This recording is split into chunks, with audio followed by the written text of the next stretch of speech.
Padma Vibhushan award వచ్చిందని తెలిసిన క్షణం నిజంగా ఏం మాట్లాడాలో ఎలా రియాక్ట్ అవ్వాలో తెలియని పరిస్థితి.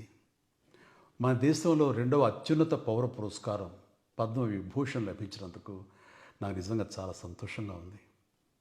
ఒక తల్లి కడుపున పుట్టకపోయినా నన్ను తమ సొంత మనిషిగా, మీ అన్నయ్యగా, మీ బిడ్డగా భావించే కోట్లాది మంది ప్రజల ఆశీస్సులు, నా సినీ కుటుంబం యొక్క అండదండలు, అలాగే నీడల నాతో ప్రతి నిమిషం నడిచే లక్షలాది మంది అభిమానుల ప్రేమ, ఆదరణ కారణంగానే నేను ఈ రోజున ఈ స్థితిలో ఉన్నా. అందుకే నాకు దక్కినటువంటి గౌరవం ఇది మీది. మీరు నాపై చూపిస్తున్న ప్రేమ, ఆప్యాయతలకు నేను ఏమి రుణం తీర్చుకోగలను? నా 45 ఏళ్ల సినీ ప్రస్థానంలో వెండితెరపై వైవిధ్యమైన పాత్రల ద్వారా వినోదం పంచడానికి నా శక్తి మేరకు నేను ప్రయత్నిస్తూనే ఉన్నా.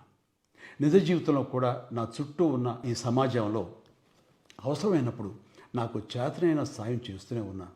కానీ మీరు నాపై చూపిస్తున్న కొండంత అభిమానానికి నేను ప్రతిగా ఇస్తున్నది గోరంతే. ఈ నిజం నాకు ప్రతి క్షణం గుర్తుకొస్తూనే ఉంటుంది, నన్ను బాధ్యతగా ముందుకు నడిపిస్తుంటుంది. నన్ను ఈ ప్రతిష్టాత్మకమైనటువంటి పద్మవిభూషణ్ అవార్డుకి ఎంపిక చేసిన భారత ప్రభుత్వానికి, గౌరవ ప్రధాని శ్రీ నరేంద్ర మోడీ గారికి నా హృదయపూర్వక కృతజ్ఞతలు. జై హింద్.